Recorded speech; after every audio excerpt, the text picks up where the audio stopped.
información en Contacto Directo.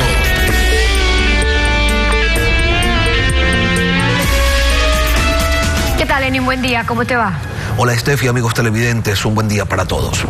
Si por algo se ha caracterizado el gobierno de Lenín Moreno es por su apertura comercial. Atrás quedaron los días de los acuerditos con países con los que el Ecuador negocia poco o no negocia nada. Es evidente que hay una decisión política por fortalecer las relaciones existentes con nuestros mayores socios y por abrir nuevas con los mercados más grandes del mundo. Pero como en cualquier relación, no se puede esperar solamente ganar. Una negociación implica ceder y eso puede tener consecuencias para algunos sectores que ante la firmeza de la iniciativa gubernamental empiezan a añorar los días de ese sabio proteccionismo que volvió cómodos a algunos empresarios y a los consumidores nos duplicó o triplicó los precios de casi todo. ¿Cuáles son los retos que implica un eventual ingreso de Ecuador a la Alianza del Pacífico? Se lo preguntamos a Patricio Alarcón, presidente del Comité Empresarial Ecuatoriano. Buenos días, Patricio. Muy buenos días, Lenin. Un cordial saludo a la audiencia de Contacto Directo. Y Lenin, efectivamente, el país está pasando de un modelo del aislamiento y del proteccionismo a una apertura inteligente. Y la Alianza del Pacífico trae algunos beneficios. Primero, el marco jurídico que se genera es el adecuado. ¿Para qué? Para pensar en invertir a largo plazo. En el caso de este mercado se está abriendo o consolidando un mercado de 225 millones de habitantes. Estamos trabajando con el bloque que genera el 44% de la inversión extranjera directa. Además, nos da la oportunidad de poder buscar el encadenamiento para ciertas industrias. Entonces, miren, no se puede solamente satanizar a un acuerdo comercial pensando que solo va a traer importaciones o beneficiar a ciertos sectores. Todos los sectores en el Ecuador se pueden beneficiar y especialmente el ciudadano. Pero yo le preguntaba por los retos del sector productivo. ¿Qué es lo que hay que hacer para ingresar en mejores condiciones a la Alianza del Pacífico? Mire, ciertamente debemos analizar ciertos problemas que se pueden generar y yo estoy de acuerdo en la preocupación de los sectores industriales y para eso debemos trabajar en la competitividad del sector productivo, debemos promover que la industria trabaje en las mismas condiciones que nuestros vecinos, debemos enfocarnos en las reformas laborales, debemos enfocarnos en las reformas tributarias, debemos enfocarnos en conseguir créditos a mejores plazos, con mejores tasas. No podemos pagar aranceles en materias primas y bienes de capital. Le doy un ejemplo. Si es que una industria mexicana no paga un impuesto de salida de divisas, una industria ecuatoriana no debería pagar un impuesto de salida de divisas. Si es que una industria colombiana o peruana no paga aranceles en materias primas y bienes de capital, una industria ecuatoriana tampoco debería hacerlo.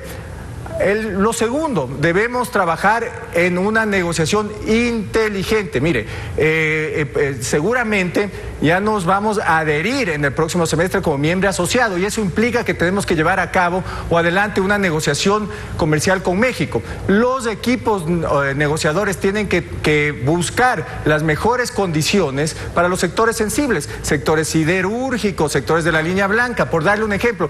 Y es importante proteger, y esto es muy importante, debemos proteger el capital, el patrimonio de los ecuatorianos que han arriesgado en este país. Además, mire, esta es una oportunidad y nosotros los empresarios debemos buscar nuevos negocios, el encadenamiento con México, el encadenamiento productivo. Mire lo que ha sucedido en el Perú, se ha fortalecido la industria metalmecánica, están exportando maquinaria específicamente en el nicho de alimentos al bloque de la Alianza del Pacífico. Ahora, entonces, con Colombia, con Perú y con Chile ya hay acuerdos comerciales bajo el paraguas de la Comunidad Andina de Naciones. Falta México, país con el que tenemos una balanza comercial deficitaria de más de 500 millones de dólares. Usted habla de una negociación inteligente. ¿Cómo se lleva? ¿Cómo se desarrolla? ¿Cuáles deben ser las aristas a tomar en cuenta en esta negociación inteligente, tomando en cuenta que México tiene un tratado de libre comercio con Estados Unidos que ha potenciado muchas industrias en ese país? Mire, primero el potencial con México es enorme. es al país que menos exportamos. Exportamos apenas 118 millones de dólares a Colombia en exportaciones no petroleras. Llegamos a 800 millones de dólares, más de 300 al Perú, más de 300 a Colombia. Es un mercado de 120 millones de habitantes.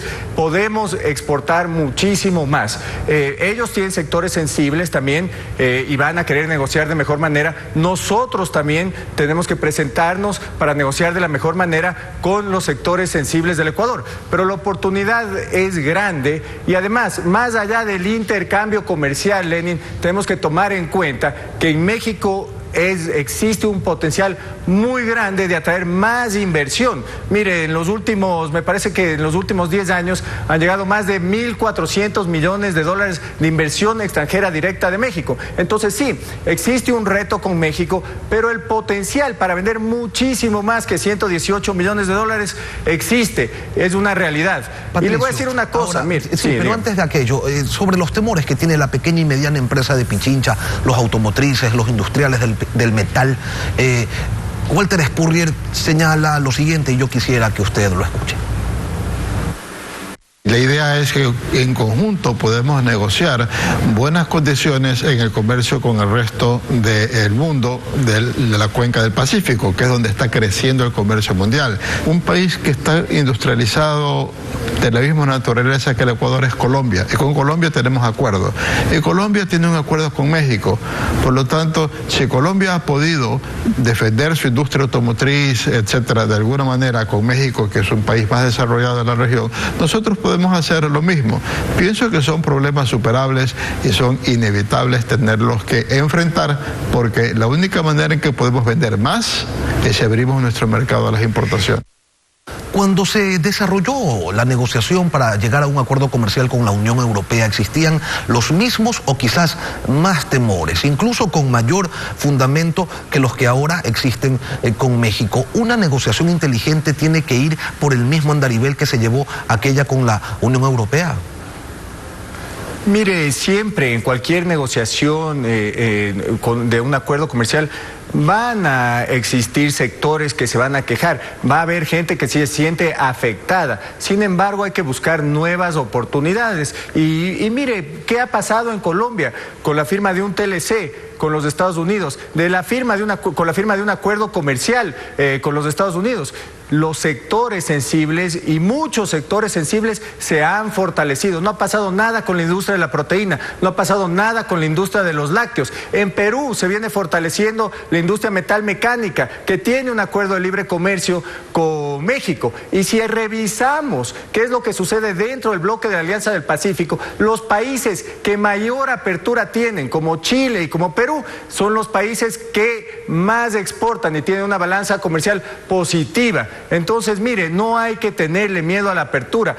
Debemos siempre mantener una negociación inteligente, protegiendo el patrimonio y las fuentes de trabajo que generan los ecuatorianos. Sin embargo, esta ya es una decisión tomada y debemos trabajar proactivamente para sacar al Ecuador adelante, para atraer más inversiones, para vender más y para fortalecer ciertamente a los sectores sensibles en este momento. Ahora, a propósito de la búsqueda de mejorar la competitividad, de bajar los costos de producción del sector empresarial, se ha señalado que lo que ustedes están buscando, entre otras cosas, es mercados laborales desregularizados, sin salarios mínimos, sin indemnizaciones por despidos. Esto dijo Miguel García al respecto. Plantean los empresarios a través de estos voceros que despedir a los trabajadores no debería tener un costo si se despide antes del año y que cualquiera que sea el tiempo que laboren, si se les despide, el despido no puede superar el monto equivalente a 3 sueldos mensuales del trabajador. Plantean los señores que además de este salario mínimo de $394, que implica que al trabajador se le está pagando $2.46, les parece demasiado y plantean que se disminuya el salario mínimo para los jóvenes que recién entran a trabajar y que se disminuya más aún para los trabajadores del sector agrícola. ¿De qué estamos hablando? Por mejorar a un sector que es importante, ¿no se estarían afectando derechos adquiridos, Patricio? Mire, Lenin, en este momento, ¿en qué debemos trabajar? Debemos facilitar el acceso del trabajo formal a 5 millones de habitantes de la población económicamente activa. Todas las propuestas que se hicieron y las que se llegaron a un acuerdo en el Consejo Salarial y las nuevas propuestas que entiendo se están discutiendo en este momento, cálculo de la jubilación patronal, eliminación del visto bueno, contratación juvenil, por darle ciertos ejemplos. Todas las propuestas que se van a hacer, en absolutamente todas, se respetan los derechos de los trabajadores. No se afectan los derechos adquiridos en cuanto al pago de utilidades, vacaciones, 13º, 14º, horas suplementarias, horas complementarias. Lo que se necesita en este país es mejorar las condiciones para la vinculación de los trabajadores y ciertamente también bajar el costo absurdo de la desvinculación de un trabajador. No es posible que existe un periodo de 3 meses de prueba y que ya se deba pagar mínimo 3 sueldos. No es posible que se deba pagar mínimo 25 sueldos del rato de una desvinculación cuando una empresa está quebrada. No es posible que se tenga que pagar 25 salarios cuando un emprendimiento fracasa. Entonces tenemos que trabajar en mejorar las condiciones para que se pueda contratar a más gente. Pero y esos es son un los casos absurdo decir que no se respetan los derechos laborales. Sin estar quebrada y sin pasar ninguna situación extrema de carácter económico, desvincular a un trabajador. Allí sí estarían dispuestos a pagar indemnizaciones o tampoco. Lo primero es que la ley no es retroactiva y los derechos de los trabajadores en este momento se respetarían. Las reformas laborales, y si se aprueban las reformas laborales, esto implicaría que empiezan una vez que se publiquen, empiezan a regir para las nuevas contrataciones. Y lo importante, Lenin, aquí es que se envíen las propuestas a la Asamblea. Yo estoy seguro que la mayoría de los ecuatorianos las va a apoyar porque no cuentan con un empleo formal, porque se sigue empeorando el índice de empleo adecuado, porque la economía está estancada, porque las ventas no crecen, las exportaciones están estancadas, no llega la inversión al país. La decisión política es la necesaria en este momento para enviar esas reformas a la Asamblea. Patricio Alarcón, presidente del Comité Empresarial Ecuatoriano, gracias por acompañarnos en Contacto Directo. Gracias, Lenin.